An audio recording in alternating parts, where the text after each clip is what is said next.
Hi everyone, welcome back to the SQL lecture series.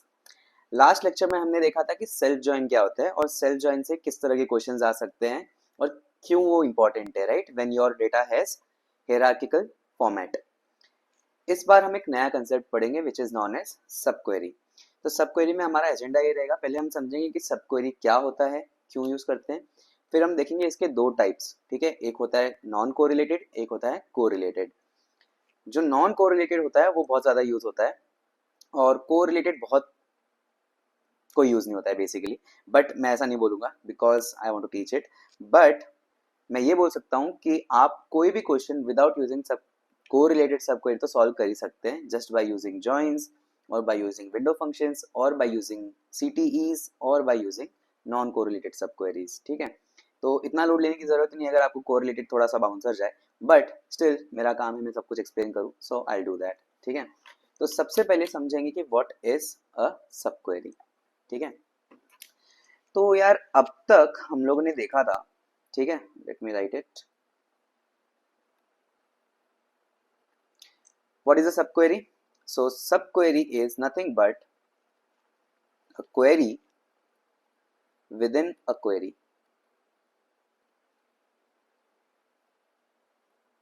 ठीक है, query within a query मतलब ये कि अब तक हमने सिर्फ एक क्वेरी लिखी थी और उसका एक पर्टिकुलर आउटपुट जनरेट होता था, राइट। अगर आप इसी आउटपुट को एज एन इनपुट किसी और क्वेरी में यूज कर पाओगे तो उसके लिए आपको इस क्वेरी को किसी और क्वेरी के अंदर लिखना पड़ेगा। मतलब ये क्वेरी कहीं और भी यूज हो सकती है, इस किसी एक क्वेरी को किसी एक क्वेरी के अंदर भी लिखा जा सकता है। मतलब अगर आपका ये क्वेरी है, क्वेरी वन, तो there can be another query inside it which is query two, right. So this is known as inner query और इसको हम चाइल्ड क्वेरी भी बोलते हैं या फिर हम इसको सब क्वेरी भी बोलते हैं। And this is the outer query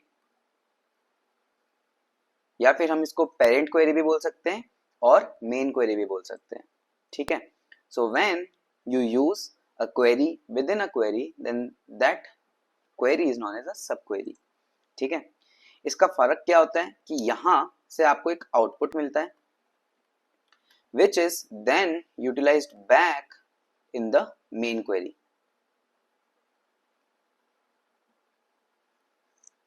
ठीक है, इस आउटपुट को यूज करके हम मेन क्वेरी में कुछ ना कुछ कर सकते हैं। मतलब आप एक सब क्वेरी से एक वैल्यू भी यूज कर सकते हो, आप उसका एक कॉलम भी यूज कर सकते हो और आप उसका एक टेबल भी यूज कर सकते हो। हम ये तीनों केसेस देखेंगे। ठीक है, so let's go ahead. The definition is a subquery is a query under query. Think of subquery as a question you ask inside another question. ठीक है, the DB must evaluate the inner query first, feed its results to the outer query and then finish the job। ठीक है, तो हम कैसे करते हैं वो हम देखेंगे, but there are two types of sub queries. एक मिनट, ये बार बार मैं इस पे चला रहा हूँ तो ये वो हो जा रहा है। Let me convert this into a marker. So there are two types of subqueries. One is non-correlated and one is correlated. Difference क्या है? So जो non-correlated होता है वो हमेशा पहले execute होती है and it is not depending upon the outer query। जब भी आपकी कोई क्वेरी अंदर लिखी हुई हो और उसका आउटर क्वेरी से कोई रिलेशन नहीं होगा तो वो एक नॉन कोरिलेटेड सब क्वेरी है। ठीक है, उसका उल्टा ही कोरिलेटेड होगा। बेसिकली अगर आपकी अंदर की क्वेरी है वो बाहर की क्वेरी से किसी भी तरीके से रिलेटेड है तो उसको कोरिलेटेड सब क्वेरी कहा जाता है। ठीक है, हाउ डज इट इवेल्युएटेड? यहाँ पे सबसे पहले इनर क्वेरी इवेल्युएट होती है in non correlated sub queries. उसमें क्या होता है, इनर क्वेरी पहले होती है इवेल्युएट, मतलब उसका रिजल्ट पहले आता है, उसके रिजल्ट पे होता है डिपेंडेंट आउटर क्वेरी, उसके बाद आउटर क्वेरी एग्जीक्यूट होती है। In case of correlated sub queries आपकी इनर क्वेरी और आउटर क्वेरी दोनों इंटरडिपेंडेंट रहते हैं। That means for every row of outer or every row of the table the inner query will get executed and the result of it will be used to go ahead to the next row for evaluating the first row and then move to the next row।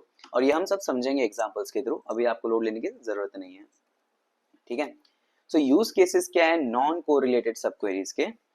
आप non correlated sub queries को where clause के साथ भी use कर सकते हो, from clause के साथ भी यूज कर सकते हो और सिलेक्ट क्लॉज के साथ भी यूज कर सकते हो।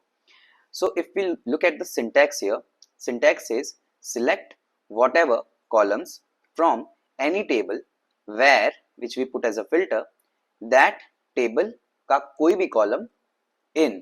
तो हम जैसे कुछ भी यूज करते हैं for filtering out we use a column from that table, right? So we can use the same format but to provide the value inside it we can use another query here, right? जैसे हमें किसी एक दूसरी table के कुछ values के basis पे इस टेबल को कंपेयर करना हो तो हम यूज कर सकते हैं with in where clause. From clause में अगर हम बात करें तो we can use it in this way: select whatever you want from and then you can write another query itself. मतलब अब तक हम यहाँ पे एक टेबल नेम लिखते थे, आप यहाँ पे एक क्वेरी लिख सकते हो which will return you a table and that table can be used again to query upon, right? तो इसको हम बोल सकते हैं इनर क्वेरी का एक रिजल्ट टेबल, ठीक है. सिमिलरली सिलेक्ट क्लॉज में क्या होता है? select whatever and you can basically start writing a sub query before from clause. आप कोई भी एक वैल्यू अगर आप लाना चाहते हो तो आप उसको भी ला सकते हो, कुछ भी ला सकते हो basically as a column which will come as a column in your result. तो ये तीन जगहों पे मेनली यूज होता है, ठीक है. आप सब क्वेरी के थ्रू एक वैल्यू ला सकते हो, एक कॉलम ला सकते हो या पूरी की पूरी एक टेबल भी ला सकते हो. So there are 3 use cases of non correlated sub queries. हम एक एक यूज केस को पकड़ेंगे और सॉल्व करके देखेंगे. तो पहला example we will try to understand what is this where clause, ठीक है. How to use sub query in where clause. So the question is find the total number of orders coming from customers whose first name starts with J, ठीक है. तो expected output है कि हमारा total orders 5 आना चाहिए. 5 कैसे आएगा? Let's try to understand. तो ये हमारा ई कॉमर्स टेबल है.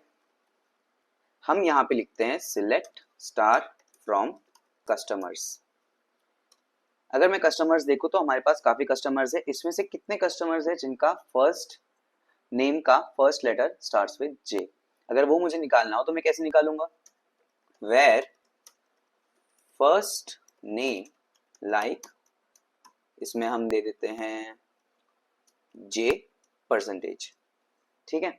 यहाँ पे आप देख सकते हैं क्योंकि सारे कैपिटल लेटर्स ही हैं इसलिए मैं इसका ध्यान नहीं रखूं तो भी चलेगा, बट फिर भी मैं अपनी सिक्योरिटी के लिए यहाँ पे लोअर डाल देता हूँ so that everything if there are small letters and capital letters सब कुछ स्मॉल लेटर्स में कन्वर्ट हो जाए. So I am gonna check only for small J. तो these are the customers whose first name starts with J. मुझे इनके basis पे identify करना है कि कितने ऑर्डर्स इन्होंने किए हैं. अब one way of looking at it is basically bye using joins, जो हम सबने पढ़ा है. अगर मेरे को जॉइंस के बेसिस पे करना होता तो मैं क्या करता? I would have selected total orders. अगर मेरे को निकालने हैं तो select star from orders O join customers C on O dot customer ID equals to C dot customer ID. अगर मैं ये क्वेरी एग्जीक्यूट कर दूं तो मेरे पास ऑर्डर्स और कस्टमर्स की सारी डिटेल्स आ जाएंगी. तो मैं क्या कर सकता हूं, उसमें से सिर्फ मुझे क्या चाहिए? Total orders. तो I am gonna do count of distinct order ID as total orders, correct. And I am gonna apply a condition here क्योंकि अब मेरे पास यहाँ पे फर्स्ट नेम भी है सारे कस्टमर्स के. तो C dot first name like, यहाँ पे मैं लिख देता हूँ J percentage, no J percentage, और मैं इसको क्लोज कर देता हूँ और यहाँ पे मैं इसको लोअर कर देता हूँ so that it will be converted into lower cases, ठीक है. If I execute this I am getting total orders equals to 5, right. क्योंकि इसने क्या किया? It has first join the whole table and then it has filtered out only those customers whose first name starts with J and has counted only for those customers, correct. But अगर मेरे को ये सबको ऐसे करना होता तो मैं क्या कर सकता था पता है? मैं यहाँ पे डायरेक्टली लिख सकता था select count of distinct order ID from orders where customer ID in. अब ये कस्टमर आईडीज कौन से चाहिए मेरे को? जिनका स्टार्ट होता है जे से. तो मेरे को वो सारे चाहिए जो इस केस में होंगे. हमारे कौन कौन है इस केस में? Let's check. John, Jane and James. या तो अगर मैं जानता था पहले से ही तो मैं लिख देता ऐसा, John,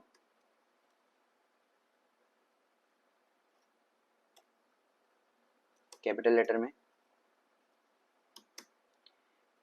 Jane and James, right, क्योंकि ये मेरे को इन्फॉर्मेशन ऊपर से पता चल गई है। अब अगर मैं ये कर दूं तो यहाँ पे मेरा काउंट डिस्टिंक्ट ऑर्डर आईडी 0 क्यों आ रहा है भाई? अच्छा, कस्टमर आईडी लिख दिया मैंने, ठीक है। तो मेरे को इनकी कस्टमर आईडी तो पता ही है, यहाँ से 1, 2 एंड 7 है, तो मैं यहाँ पे 1, 2 एंड 7 लिख देता हूँ, 1, 2 एंड 7, क्योंकि हमारे पास फर्स्ट नेम तो था ही नहीं ऑर्डर्स में, हमारे पास कस्टमर आईडी है, ठीक है। क्योंकि मेरे को नाम पता थे तो फिर मैं ये सेम ऑर्डर वापस लेके आ पाया, ये सेम आउटपुट मेरा आ गया यहाँ से भी।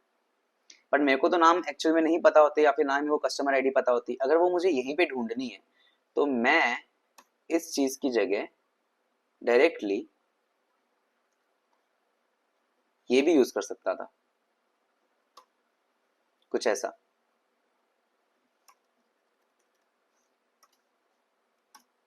ठीक है। और यहाँ पे मैं डाल देता कस्टमर आईडी। मैं यहाँ पे क्या कर रहा हूँ, I am trying to get all the customer IDs whose first name starts with J, and I'm using that as a filter to filter out those customers from the orders table and then count the total number of orders. ठीक है, if I'll execute this, I'm still getting total orders equals to 5. I hope this is clear. So what I am doing is I am filtering using a subquery, right? मैं पहले ही उन customer IDs को filter कर रहा हूँ from customers table जिनका first name start होता है जे से, and using that result I am finding out those customer IDs in the orders whose first name start with J and then count their total orders. I hope this is clear. ठीक है, तो अब अगर आप यहाँ पे देखेंगे तो इन्होंने भी एक्सप्लेन किया है कि first way of doing it is by using joins, ठीक है। There are multiple ways of solving one question, so one way of using it is as joins. We can join orders and customers table on customer ID and bring first name in the result, जो हम कर सकते थे। Filter the results for customers whose first name starts with J and use the aggregate functions to get the total number of orders in the new result, जो हमने किया। This is the approach by joins, ठीक है। What they are doing, they are joining the customers and orders on customer ID and order ID, and then where first name is like J, and then they are counting their total orders. But using subqueries, what we can do is find the customer IDs of the customers whose first name is J, which we have written here, right? Customer IDs of customers whose first name is J. Then we can find the total number of orders from the order table and use the first query as a filter in the main query for filtering the orders of our specific customer, ठीक है, the one with J. Okay, यहाँ पे friends का reference दिया हुआ है क्योंकि ये जो ही है, and friends के सारे episodes the one with से start होते हैं I think. So you can see here count of distinct order IDs as total orders from orders where customer ID which is there in orders table is in select customer ID from customers where first name like J, ठीक है। यहाँ पे इन्होंने lower नहीं लगाया क्योंकि उनको पता है कि सारे कस्टमर्स का नाम कैपिटल लेटर से ही स्टार्ट हो रहा है। कूल, ये क्वेश्चंस आप सॉल्व करके देखें, आप पॉज करें वीडियो को और एक बार ये ट्राई करिए सॉल्व करने का। Find the name of the product which is the most expensive product in our product catalog. Cool. तो चलो अब ये क्वेश्चन हम ट्राई करते हैं करने का। We need to find the most expensive product in our product catalog. ठीक है, तो select star from product.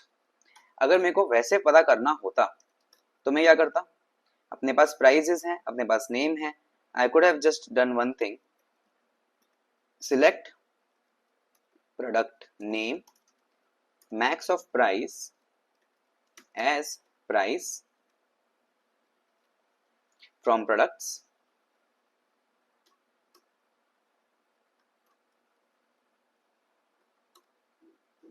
group by products product name। वैसे मेरे को मैक्स लगाने की भी जरूरत नहीं है, क्यों? क्योंकि मेरे को इसको ग्रुप करने की जरूरत ही नहीं है क्योंकि ये एक ही प्रोडक्ट है इस टेबल में, तो राइट। ऐसा तो नहीं है कि एक नाम से 3-4 रोज होंगे यहाँ पे, तो मैं directly product name and price लेके आ जाता हूँ, ठीक है। From products order by price descending, if I do that you can C sunglasses is coming at top, but अपने को तो सिर्फ सनग्लासेस का नाम चाहिए, तो मैं प्राइस हटा देता हूँ. Now you can C sunglasses is still coming on top. अगर मेरे को सिर्फ सनग्लासेस का नाम चाहिए तो I can apply limit 1, right.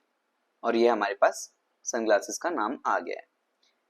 This is one way of doing it, but limit is generally not used while finding out the output or something. You should not use limit as a function.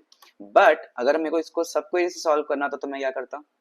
मैं करता select product name from product. ठीक है. Max price क्या है मैं वो पता कर लेता हूँ पहले. What is max price in this table? Select max of price from products. If I'll do that, I'll get this, right? So what I want the product name whose price is 8,000. ठीक है. तो मैं क्या करता? Where price equals 8,000. If I'll do that, I'll still get product name. But ये 8,000 मुझे तो नहीं पता था, मैंने तो ये निकाला है और मैंने यहाँ पे हार्ड कोड किया है. You should not hard code things. So to avoid hard coding, what I can do is I can use a subquery itself here.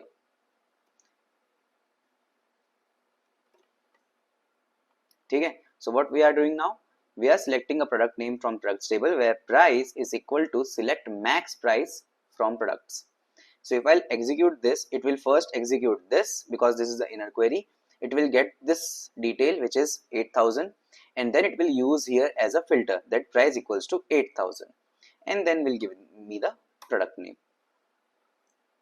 Same thing, right? So this is how you use a query, subquery in the where clause as a filter. I hope this is clear. So let's check the solution. Select product name from products where price equals to select max price from products. Cool. तो हमने where clause में तो सीख लिया. कोई भी use case आ सकता है बेसिकली. इसमें एक यूज केस ये भी ले सकते हैं कि अगर हम लोगों को सारे वो प्रोडक्ट्स लेके आने हैं जिनका प्राइस एवरेज प्राइस से ज्यादा हो पूरी इन्वेंट्री के, तो मैं क्या करूंगा, मैं यहाँ पे एवरेज लेके आ जाऊंगा. मैं चेक करूंगा एवरेज क्या चल रहा है. हमारा एवरेज चल रहा है 1769 point something something, right.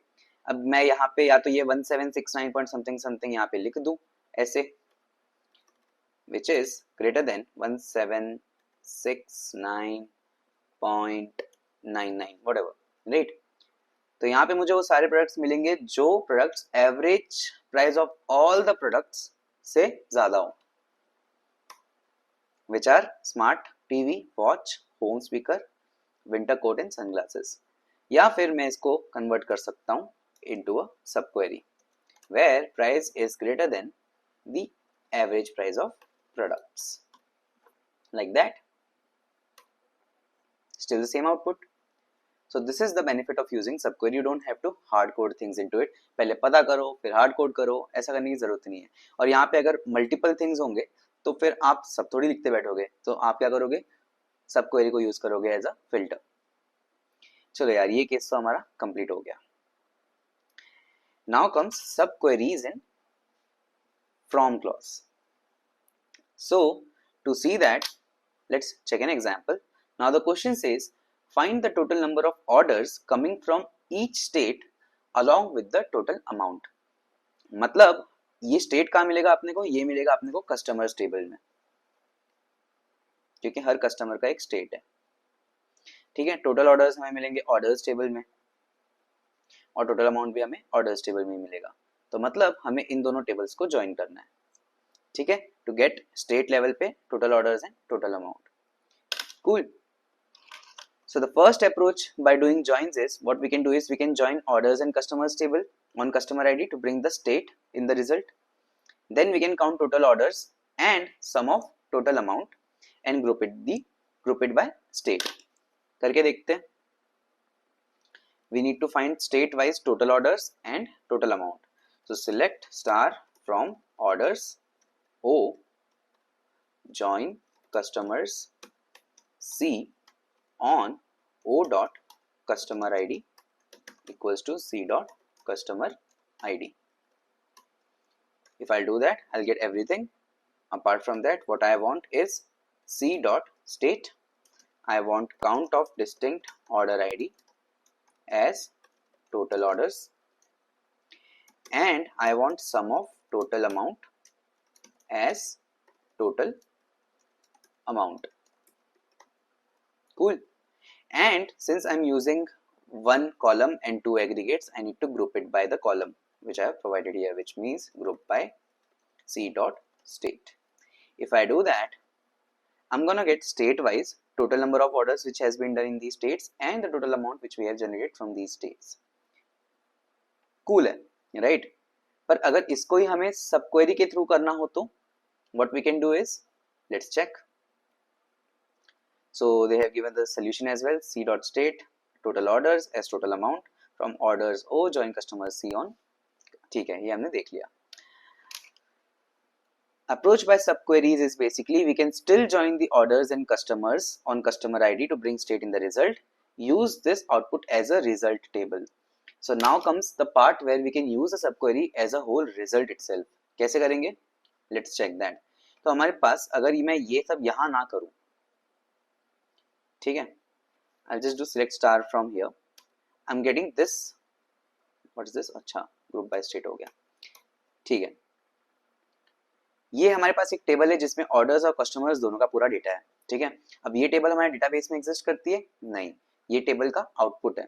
Now this output can also behave as a table. ठीक है, कैसे कर सकते हैं? अगर समझो कि ये टेबल हमारे पास ऑलरेडी प्रेजेंट होती डेटाबेस में, तो हम क्या लिखते? हम सीधा सीधा ये लिख देते कि सिलेक्ट स्टेट, क्योंकि इस टेबल में ऑलरेडी स्टेट था, count of distinct order ID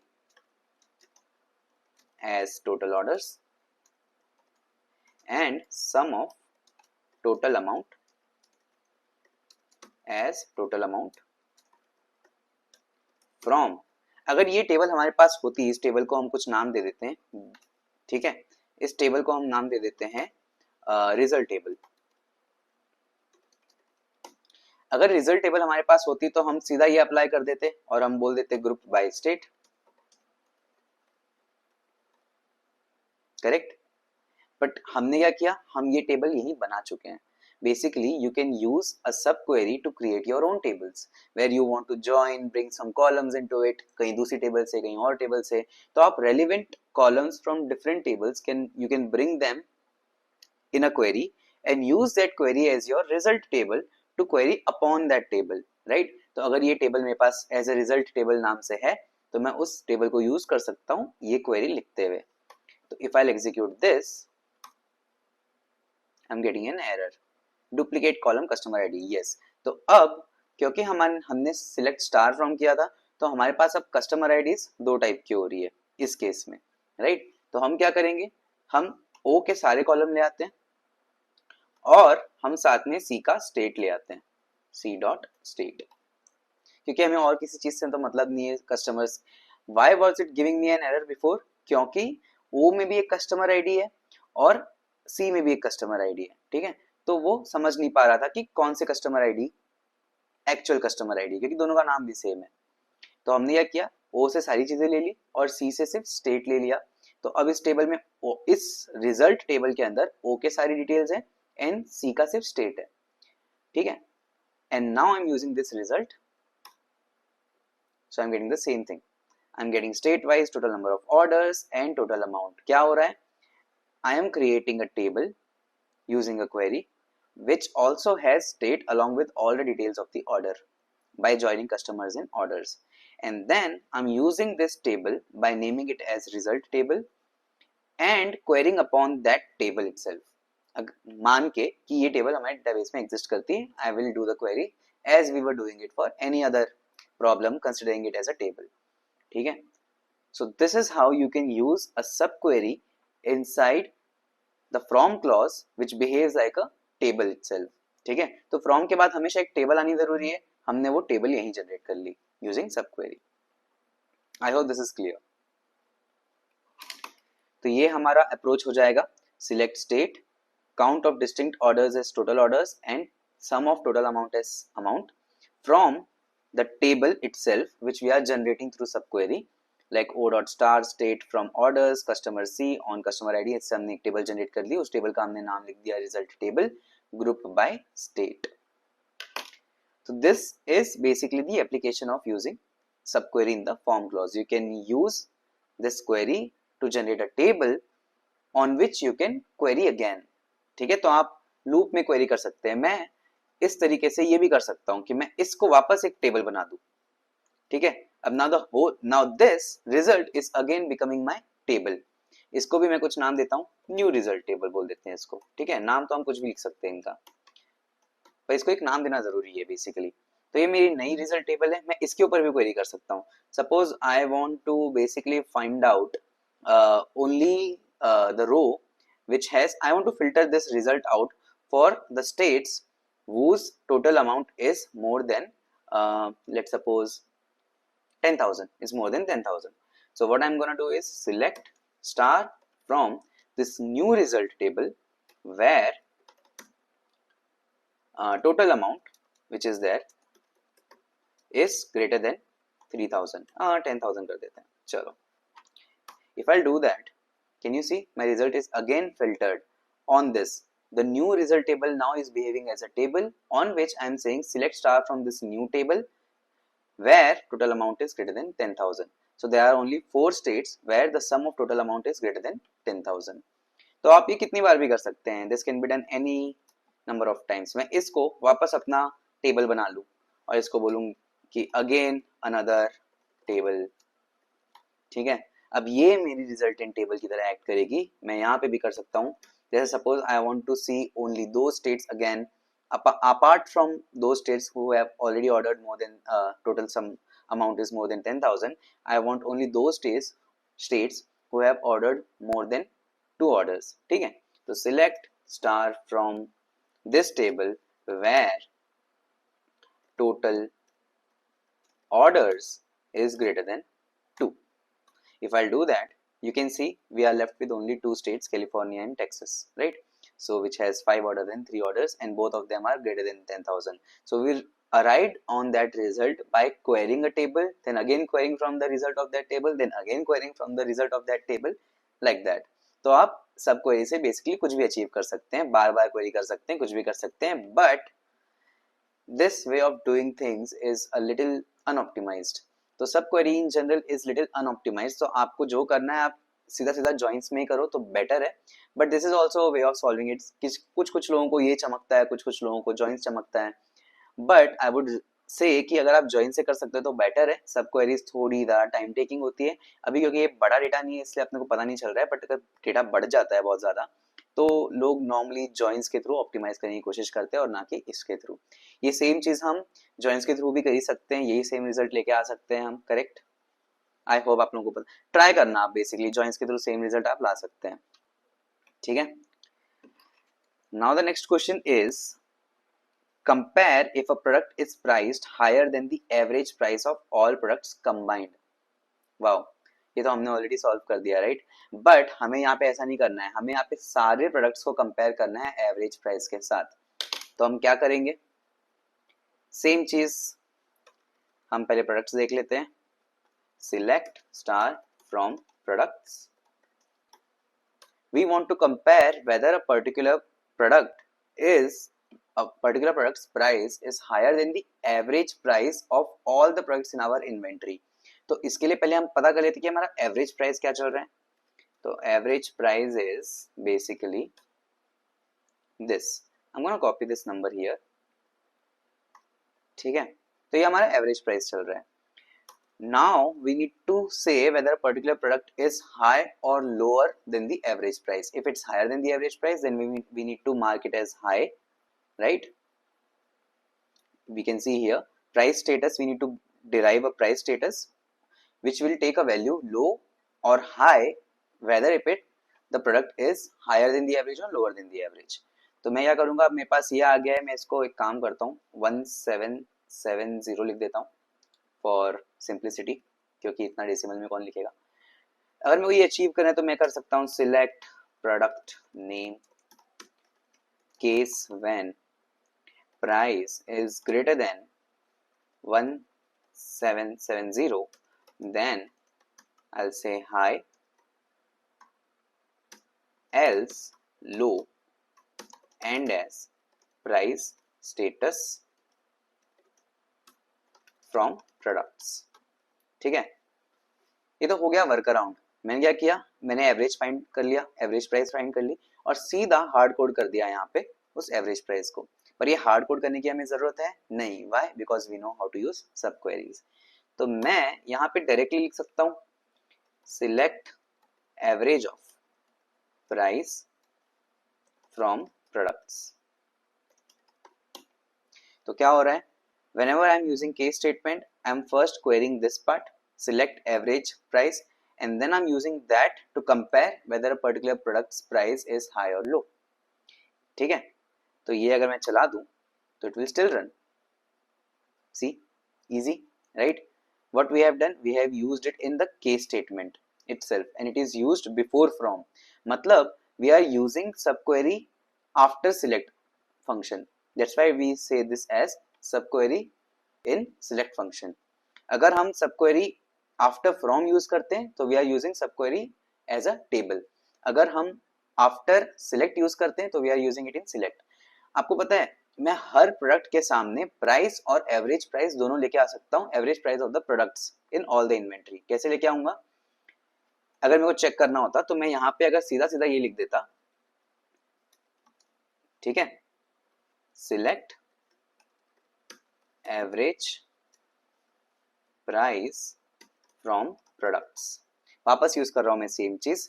तो ये क्या बिहेव करेगी, this will behave as a column. मैं इसका नाम दे देता हूं average price of all products, ठीक है। और अब चेक करते हैं, तो यहाँ पे आप देख सकते हैं एवरेज प्राइस, और यहाँ पे मैं काम करता हूँ प्राइस भी ले आता हूँ, ठीक है। तो अब इस टेबल का आउटपुट देखो, smartphone is 499 in terms of price and the average price of the whole product catalog is 1769, so we can see the price status is coming as low. Similarly, laptop is 899 which is again low. Then the smart TV which is 2000 is higher than 1769 whatever, and that's why it is status is high. So यहाँ पे हम इसको as a column भी use कर सकते हैं which I have done here. इसको हम केस स्टेटमेंट के अंदर भी यूज कर सकते हैं। तो जहां पे भी हमें एक वैल्यू की रिक्वायरमेंट है हम वहां पे सब क्वेरी को भी इंक्लूड कर सकते हैं, वहां से वो वैल्यू डिराइव कर सकते हैं। So I hope this is clear. चलो देखते हैं। So the first approach which they have discussed is find the average price of products and then use this value to compare the product price and give them tags based on the higher value, right? तो इसमें क्या होगा, basically what we are doing, पहले average find करते हैं फिर hard code करते हैं, तो वो करने की जरूरत नहीं है। So with this approach you need to run two different queries, पहले तो मेरे को एवरेज निकालना पड़ेगा and use the result of the first query to hard code into second query. Generally not recommended as you always have to hard code values after finding it. अब बार बार तो ये नहीं करोगे, इससे फर्क नहीं पड़ता है, मतलब बेसिकली और ज्यादा कंप्यूट लग रहा है आपका, बार बार आप यही चीज कर रहे हो, आप सीधा यूज कर सकते हैं इन अ सब क्वेरी। तो ये हो गया हमारा पहला way of doing it, right? पहले हमने फाइंड किया and then we are using it. Another way of doing it is basically directly use it, जो हमने देख लिया already. What they are doing is they are directly applying it in the case statement, right? Okay, there is another way of doing it is basically what they are doing is select star and then they are bringing that column here as an average price and then using the whole thing as result table। ठीक है, आपने क्या किया, select star from products तो किया ही, उसमें आप average price सबके सामने ले आए and then you use this whole output as a result table to query from it by comparing price and average price। ये भी एक तरीका है, right? ये भी देख लेते हैं कैसे कर सकते हैं। हम सिलेक्ट स्टार फ्रॉम प्रोडक्ट्स कर रहे हैं तो हमारे पास सब आ रहा है, साथ साथ मैं यहाँ पे सारे प्रोडक्ट्स की एवरेज प्राइस लेके आ जाता हूँ from products by declaring it as a column because I am using it in before in the select statement. तो ये मेरा एक कॉलम आ जाए, इसको मैं लिख देता हूँ एवरेज प्राइस।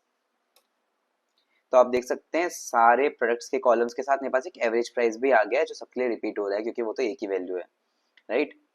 अब इसको मैं यूज कर सकता हूं एज अ टेबल, तो मैं इसका एक नाम दे देता हूं, this thing becomes my result table as result table, ठीक है।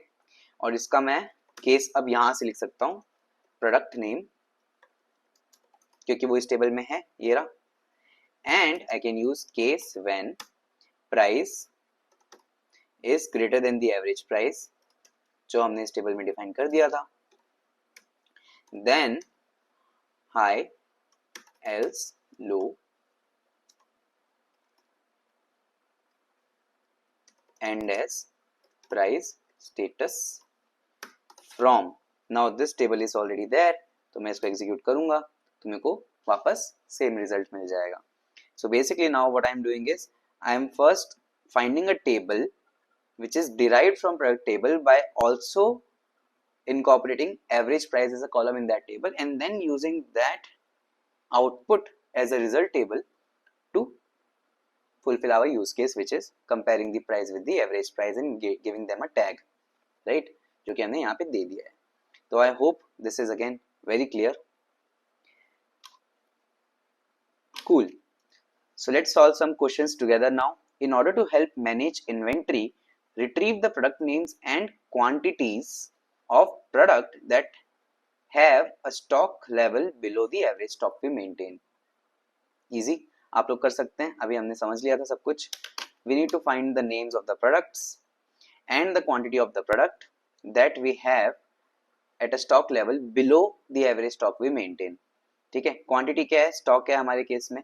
अगर मैं यहाँ पे देखूँ तो select star from products. If I do that, I have stock here. कितनी पड़ी है हमारी इन्वेंट्री में, मुझे निकालना है प्रोडक्ट नेम, मुझे निकालना है स्टॉक फ्रॉम प्रोडक्ट्स. मुझे ये जानना, मेरे को सिर्फ उन प्रोडक्ट्स का ही देखना है जहां पे स्टॉक इज बिलो एवरेज बोला है. क्या है क्वेश्चन में, is below the average stock. That means जहां पे stock is less than the average stock, which is select average of stock from products. This will directly give me the result.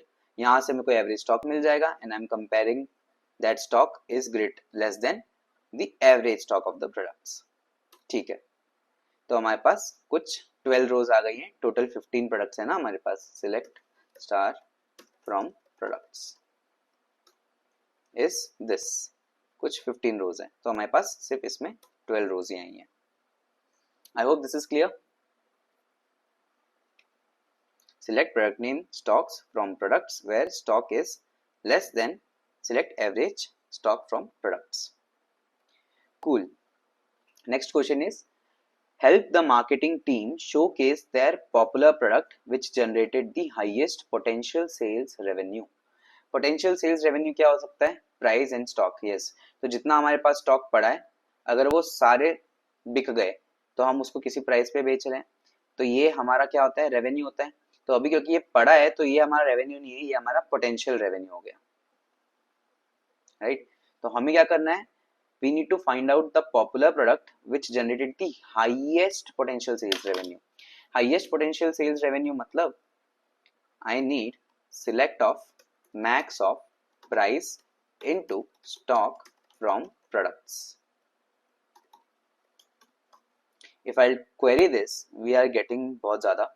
ठीक है, how much is this, ones, tens, hundreds, thousands, 10,000, lakh, 10 lakh, 25 lakh.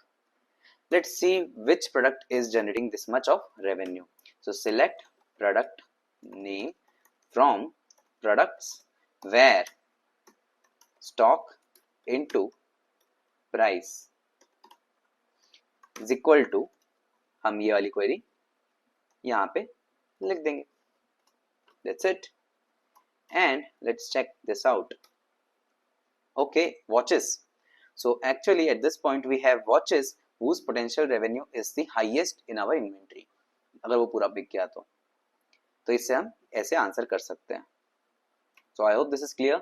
Select product name from products where price into stock is equal to select max of price into stock from products. Cool. So now it says looking at the e-commerce database, how would you approach identifying products with the lowest price within each product category. ठीक है, तो अब तक हम क्या कर रहे थे, अब तक we were trying to compare all the products with the average या max या mean whatever we say with the whole table.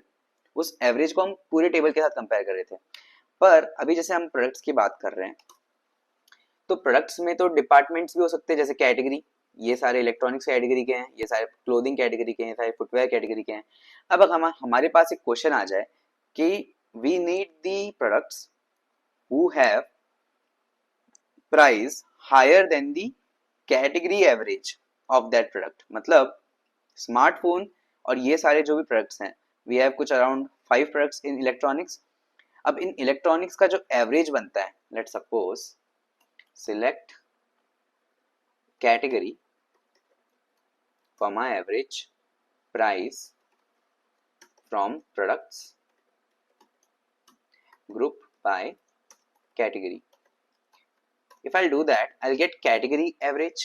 तो हमारा जो इलेक्ट्रॉनिक्स का कैटेगरिकल एवरेज है वो है 914 रुपीज।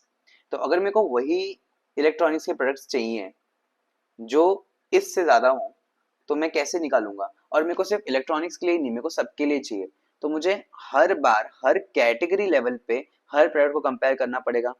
ऐसे कंपैरिजंस में तो हम पूरे ओवरऑल लेवल पे कंपेयर कर सकते हैं, बट इसमें अगर हम ऐसे ऐसे तो नहीं कर सकते कि यार मैं कैटेगरी डाल दूं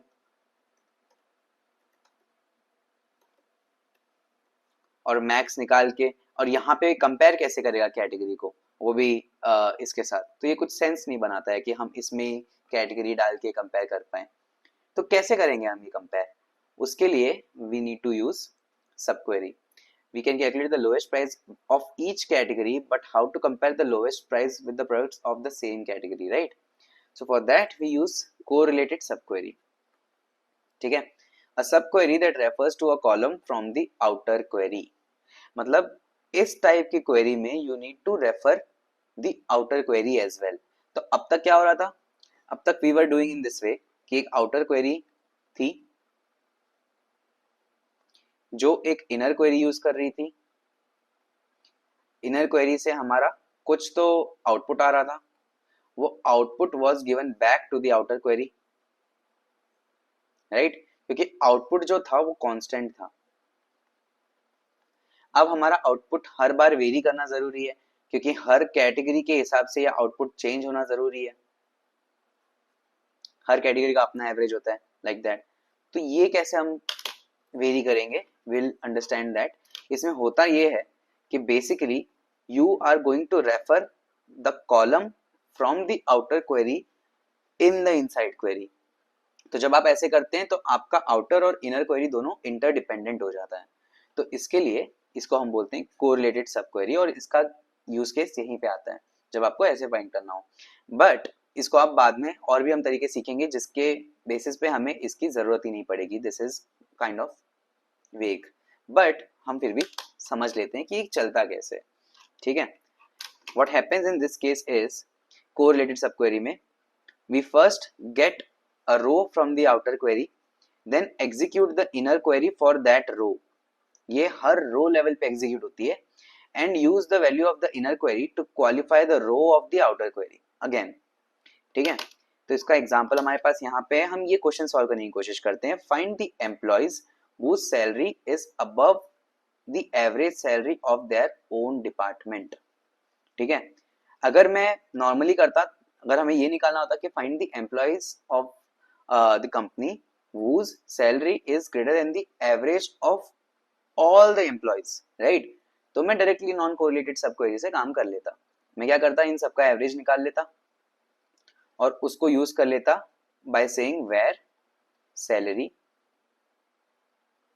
is greater than select average of salary from employees। ठीक है? बट हमें विद इन डिपार्टमेंट जानना है कि एवरेज सैलरी से कौन ऊपर है। ठीक है?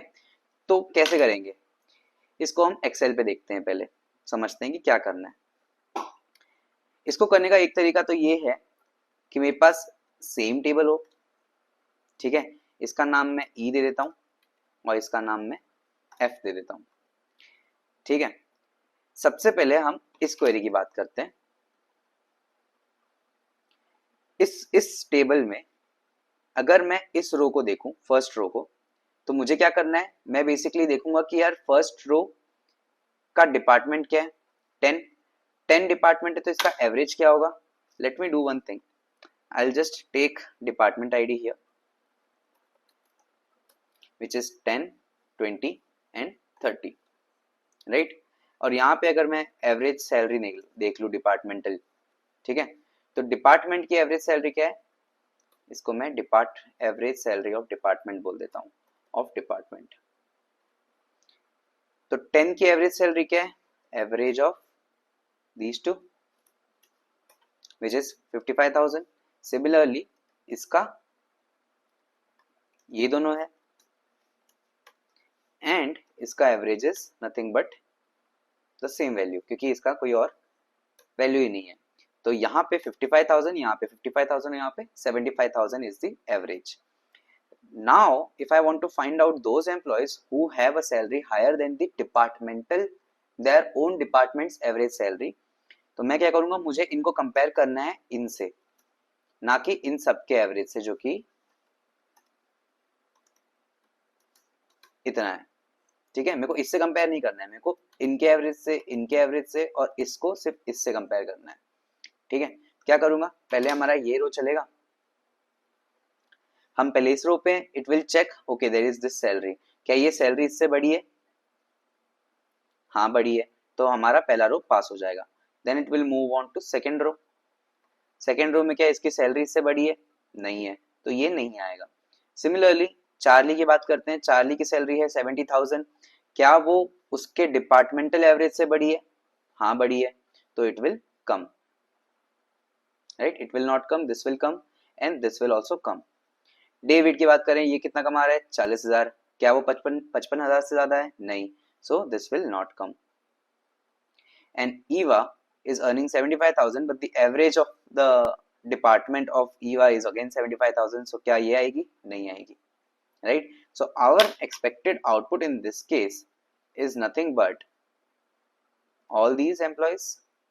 One is Alice because he has higher than its departmental salary, and then comes Charlie, right.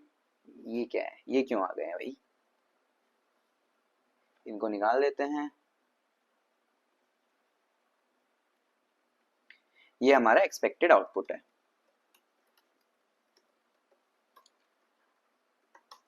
अब ये हम लिखते कैसे हैं, अगर हमें क्वेरी में लिखना हो तो. So basically what I will do is I want to derive based on this, right. तो मैं एवरेज तो कैलकुलेट कर ही रहा हूं, बट मैं डिपार्टमेंट लेवल पे कैलकुलेट कर रहा हूं. तो एक क्वेरी हम लिख सकते हैं, select average salary from employees, इसको मैं F नाम दे देता हूं एक बार के लिए, क्योंकि मैं F से ही कंपेयर कर रहा था. This is my F table, ठीक है. Where F dot department ID equals to E dot department ID, ठीक है. ये इस बेसिस पे मैं कंपेयर तो कर पाऊंगा. अब मैं इसको as a sub query use करना चाहूं तो मैं लिख सकता हूं select star from employees E where salary of E is greater than, और मैं इसको कन्वर्ट कर देता हूं एक सब क्वेरी में, लाइक दिस.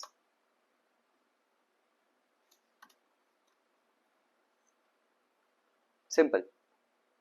क्या हो रहा है यहाँ पे, I am going to do, I want the details of all the employees whose salary is greater than the average salary from that table where the department ID of this should be equal to the department ID of the referred table again. तो मैंने अंदर इसको वापस नाम दिया F, यहाँ पे इसको मैं कैपिटल लिख दिया हूँ, इसको स्मॉल कर देता हूँ.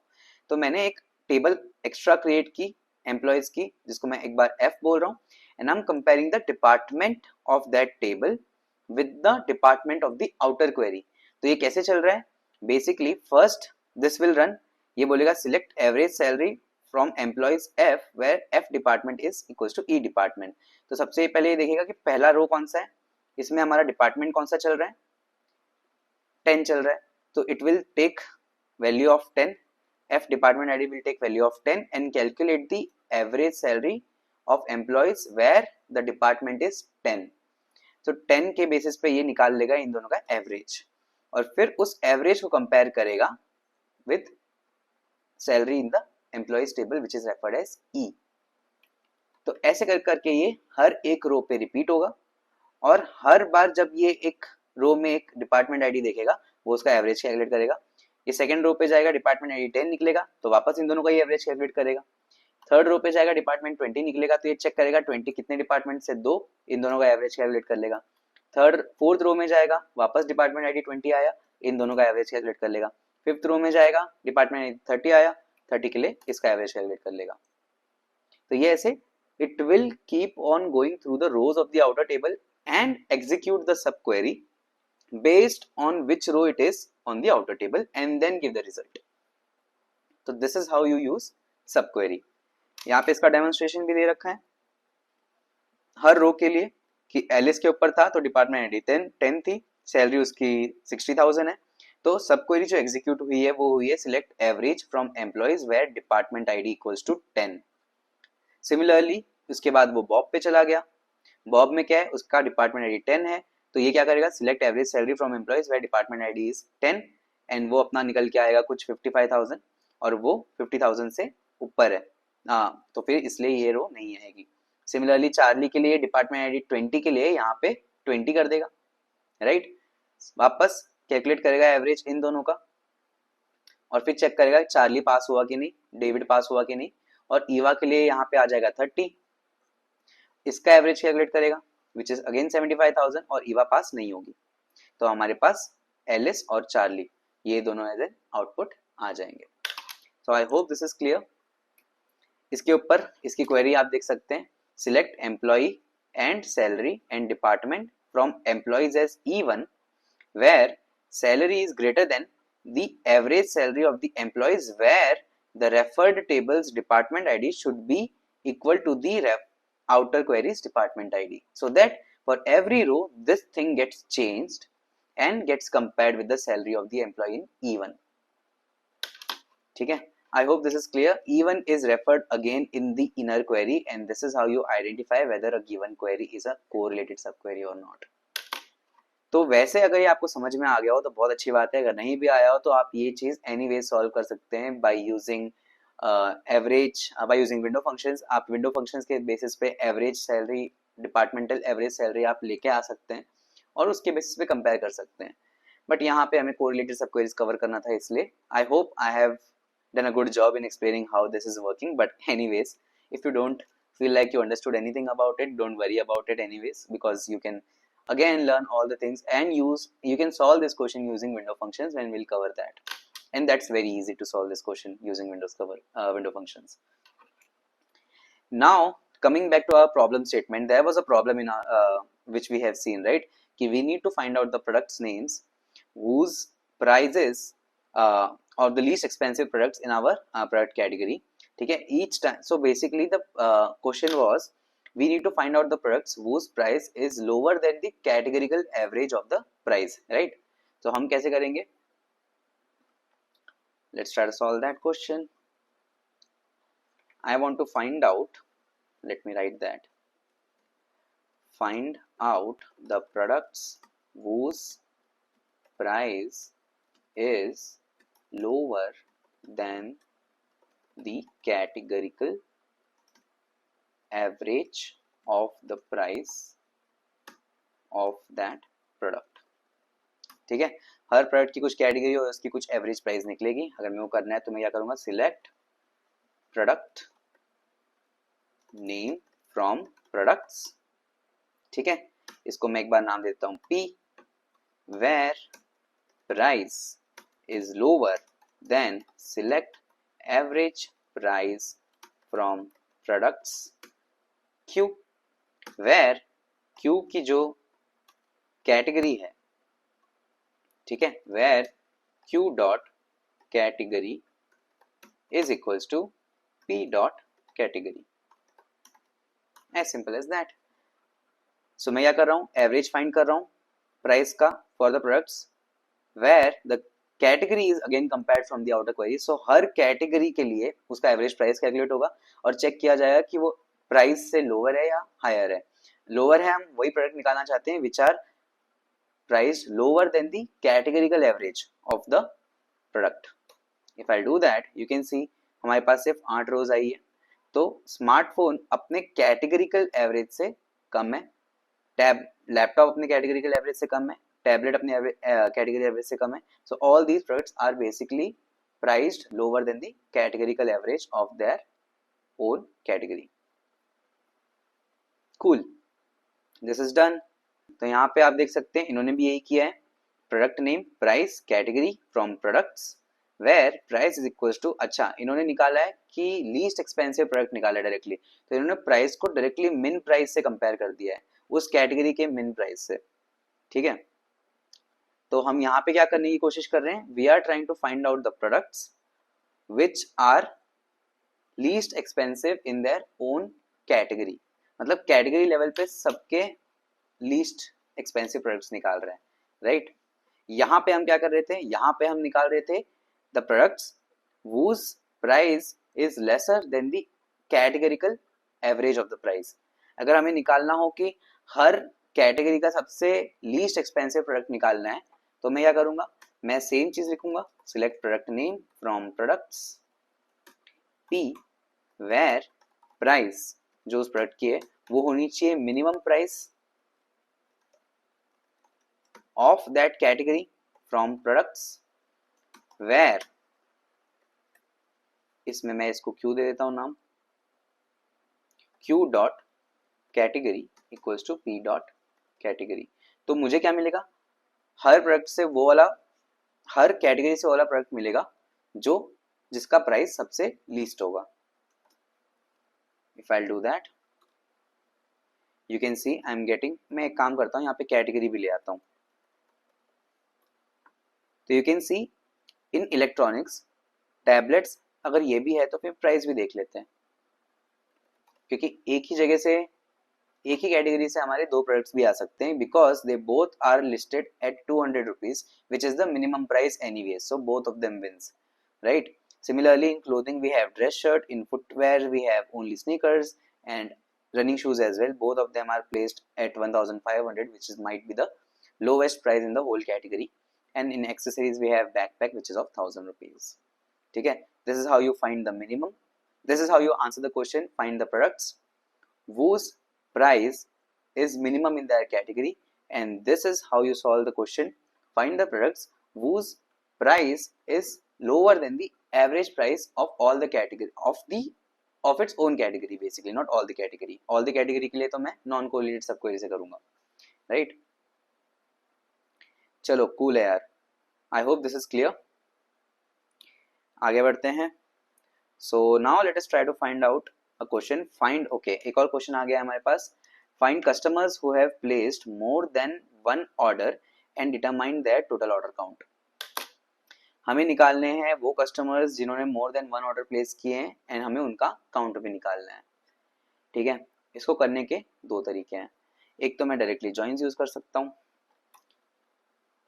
तो मैं क्या करूंगा, select star from orders O join customers C on O dot customer ID equals to C dot customer ID. ठीक है, यहाँ पे आई थिंक एक डॉट पड़ गया है. ये मैंने एग्जीक्यूट कर दिया. तो यहाँ पे मेरे पास सब कुछ है. मुझे निकालना है only those customers who have ordered more than one order and determine there total order count. तो मैं यहाँ पे काम कर सकता हूँ, मैं लिख सकता हूँ कस्टमर्स, फर्स्ट नेम ले लेते हैं, लास्ट नेम ले लेते हैं. Apart from that I want count of distinct, order ID as total orders, from orders, और यहाँ पे हम फिल्टर आउट भी कर सकते हैं इसी बेसिस पे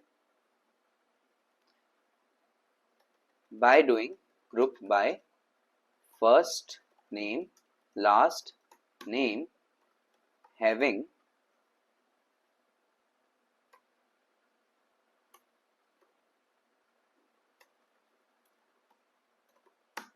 दिस ग्रेटर देन 1। करेक्ट। तो क्या होंगे हमारे वो कस्टमर्स फिल्टर आउट हो जाएंगे जिनका ऑर्डर काउंट लेस देन 1 होगा या फिर इक्वल टू 1 होगा। सिर्फ वही कस्टमर्स आएंगे जिन्होंने मोर देन 1 ऑर्डर किया है, और उनके टोटल ऑर्डर्स भी आ जाएंगे हमारे पास। So this was the expected output, first name last name and total orders. First name last name and total orders, Jane Smith Michael Johnson दोनों आ गए 3 और 2 के साथ। तो ये बहुत ईजी था जॉइन से सॉल्व करना। अगर इसको हमें सब क्वेरी से सॉल्व करना हो तो हम क्या करेंगे, हम लेके आएंगे अभी हमें हर कस्टमर लेवल पे टोटल ऑर्डर्स निकालने हैं।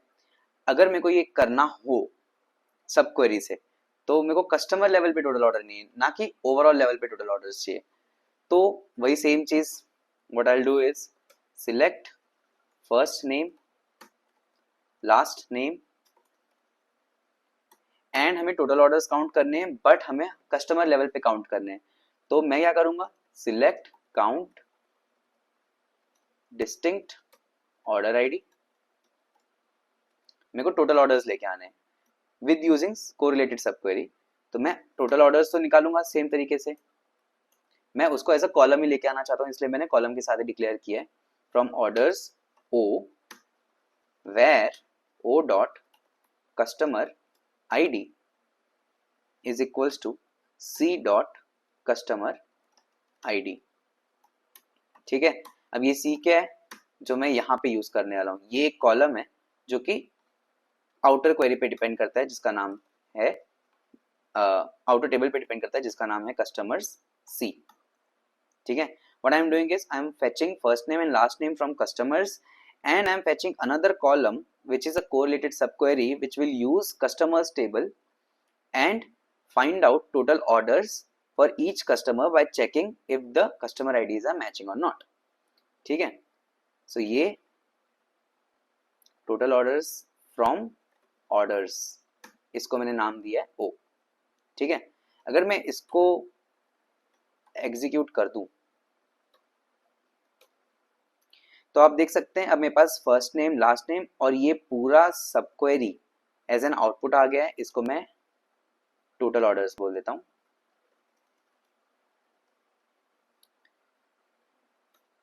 ठीक है। तो मेरे टोटल ऑर्डर्स आ गए हैं। मैं और किसी तरीके से फर्स्ट नेम लास्ट नेम और टोटल ऑर्डर्स नहीं ला सकता था unless I will do join, but मैं बिना जॉइन के भी यूजिंग सब क्वेरी ला सकता हूं। अब हमें इसमें एक फिल्टर भी मारना है। फिल्टर क्या है कि ये जो काउंट है this should be greater than 1। तो मैं क्या करूंगा, इसी सब क्वेरी को उठा के where same thing should be greater than 1। अगर मैं ये कर दूं तो क्या होगा, हर बार कंप्यूट करेगा और where में भी फिल्टर कर लेगा उस चीज को, इस क्वेरी के रिजल्ट को। तो you can see I am still getting Jane Smith and Michael Johnson and total orders are 3 and 2. What I am doing, I am finding out the total orders using correlated subquery in the select clause as a column and taking out total orders, and then using the same subquery in the filter condition to filter out those who has greater than 1 order, right? तो हमें वापस same result मिल रहा है। I hope this is clear. So this is the one we use by using joins. This is how we do it by using joins, and this is how we do it by using correlated subquery. Select first name last name, then select count distinct orders from orders table where order customer ID from the orders table should be equal to customer ID from the customers table, which is the outer query. So it will go for each customer, it will keep iterating on the customers and check the total number of orders done by them from the orders table, and using that itself in the where clause I am also filtering out for those customers who is greater than 1. I hope this is clear. This is how you use correlated subquery, and this is very simple if you understand. If you don't understand, then we have window functions as well to solve these questions. We have joins. We can use joins always to solve such questions. So it's just like an alternate weapon to kill your questions. अगर तुम्हें नहीं भी आता है तो चलेगा, तुम्हें एक चीज चलाने आनी चाहिए. दो चार चीजें आती है अच्छी बात है, नहीं भी आती है तो you should know at least one method of solving any question, and you can solve any question by using joins, window functions, or anything, right? So the choice is yours. So I hope this is clear, and with that I think this lecture is over. So bye bye.